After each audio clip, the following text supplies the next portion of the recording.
herzlich willkommen zu einem neuen Video von mir. Wie angekündigt handelt es sich dieses Mal um ein etwas ernsteres Thema. Wie ich ja bereits in meinem Video 20 Facts About Me erwähnt habe, habe ich eine Krankheit, die nennt sich Lipödem und um die geht es heute. Zunächst möchte ich einfach mal kurz erklären, was es damit auf sich hat. Das Lipödem ist eine sehr schmerzhafte Fettverteilungsstörung, bei welchem sich die Zellen des Unterhautfettgewebes krankhaft verändern und symmetrisch vermehren. Typischerweise beginnt das Lipödem an den Oberschenkeln. Jede 10. Frau ist betroffen. In den ersten Stadien macht es nach außen hin zunächst den Eindruck normaler Reiterhosen oder eben weiblicher Rundungen. Betroffene Frauen jedoch merken bereits, dass etwas nicht stimmt. Die Beine fühlen sich schwer an. Die betroffenen Stellen sind sehr berührungsempfindlich und es bilden sich vermehrt große blaue Flecken, obwohl man sich nicht mal irgendwo angestoßen hat. Das krankhafte Lipödemfett reagiert nicht auf Sport oder Ernährung. Es lässt sich weder abtrainieren noch weghungern. Nach den Oberschenkeln befällt es typischerweise das ganze Bein, den Po und die Hüfte und die Arme. Das unwissende Umfeld reagiert oft mit Ignoranz und/oder Spott. Oftmals fallen Sprüche, die natürlich für die Betroffenen nur schwer zu ertragen sind und zusätzlich zu den körperlichen Schmerzen auch seelische verursachen. Gesicht, Hals, Taille, Füße und Hände bleiben bei Lipödem-Patienten schlank und sind ein gutes Indiz dafür, dass es sich nicht um eine Adipositas handelt. Die Beine und später meist auch die Arme verlieren ihre Form, haben eine säulenförmige Statur und sind deutlich überproportioniert zu dem restlichen Körper.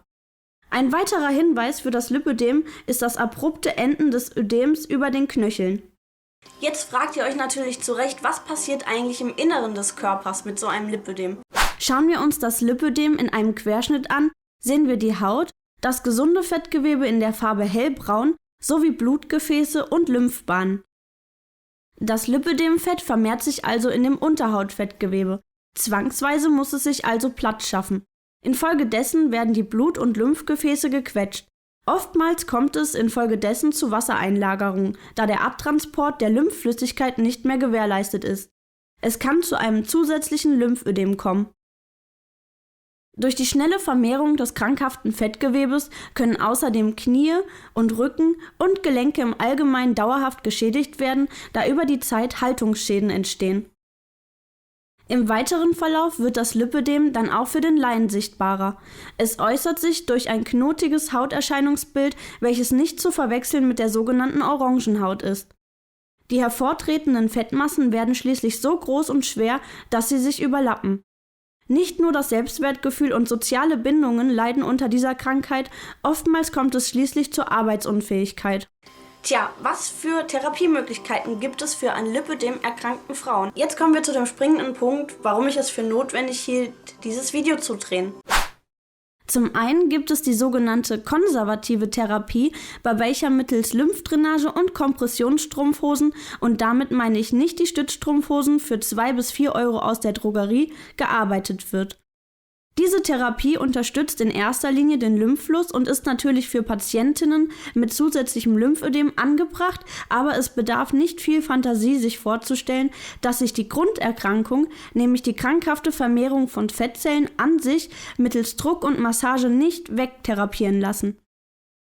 Wäre es möglich, Fett, und in diesem Fall krankhaftes Fettgewebe, mittels Massage und Kompression wegzudrücken, oder zu massieren, dann wäre das garantiert der Renner auf dem Beauty-Markt. Hier wird also lediglich eine Folgeerkrankung des Lipödems behandelt, anstatt die Krankheit an der Wurzel zu behandeln. Die Krankheit an der Wurzel zu behandeln ist aber sehr wohl möglich. Mittels der sogenannten Liposuktion, auch Fettabsaugung genannt, lässt sich das krankhafte Gewebe entfernen. Es gibt also eine Therapie, aber Moment, warum ist dann dieses Video notwendig? Für beide Therapien reicht man einen Antrag über eine Kostenerstattung und natürlich einer Diagnosestellung bzw. ein Gutachten eines Facharztes, welcher in diesem Fall der Phlebologe ist, bei der zuständigen Krankenkasse ein. Jetzt wird's interessant. Eben haben wir beide Therapien aus dem Nutzenfaktor heraus betrachtet. Betrachten wir diese nun mal aus der Sicht des Kostenfaktors. Eine konservative Therapie mit der Kompressionsstrumpfhose kostet die Kasse pro Jahr 3.500 €. Bei beispielsweise einer 35-jährigen Frau mit einer durchschnittlichen Lebenserwartung von 80 Jahren kommen wir auf sage und schreibe 157.500 €. Die Liposuktion hingegen kostet durchschnittlich 4.000 € pro Operation. Je nach Stadium und Schwere der Krankheit bedarf es zwischen 1 bis 6 Operationen, da es für den Körper und den Kreislauf besser ist, nur eine bestimmte Menge an Fettgewebe auf einmal abzusaugen. Wobei sich hier verdeutlicht, dass es für alle Beteiligten von Vorteil ist, die OP so früh wie möglich durchführen zu lassen, da es a. dem Betroffenen sehr viel Leid psychisch wie vor allem physisch erspart und b. um einiges weniger an Kosten verursacht als die konservative Therapie. Mädchen, komm zum Punkt. Wo ist denn jetzt der Haken? Richtig, die Krankenkasse zahlt lieber die teure konservative Therapie als die um einiges günstigere Liposuktion. Und warum? Weil die Liposuktion nicht im Leistungskatalog der Krankenkasse als Therapiemöglichkeit aufgeführt ist. Die Liposuktion wird als Schönheitsoperation aufgefasst, obwohl sie in diesem Fall auch eine Krankheit therapieren könnte. So sieht es momentan aus. Das ist die Lage. Ich persönlich habe meine Krankenkasse verklagt und befinde mich in der 2. Instanz. Und ich würde das auch jeder Betroffenen raten zu tun. Wir haben ein Recht darauf, schmerzfrei zu leben. Und wenn das das Mittel der Wahl ist, dann sollte uns das nicht verwehrt werden. Für alle Nicht-Betroffenen, ich hoffe, ich konnte euch nicht nur unterhalten, sondern auch ein wenig aufklären, sodass ihr auch im Alltag eventuell kompetenter mit dieser Krankheit umgehen könnt. Und vielleicht habt ihr jemanden im Umfeld, der leidet unter dieser Krankheit, aber selbst vielleicht gar nichts davon weiß und von Arzt zu Arzt rennt und keine vernünftige Diagnose gestellt bekommt. Scheut bitte nicht davor, mir Fragen zu stellen oder eure Erfahrungen zu berichten. Schreibt mir einfach in die Kommentare, wenn ihr was wissen wollt und wir uns vielleicht einfach ein bisschen austauschen können. Wenn euch dieses Video gefallen hat, dann freue ich mich natürlich sehr über einen Daumen und vielleicht ein Abo. Bis zum nächsten Mal!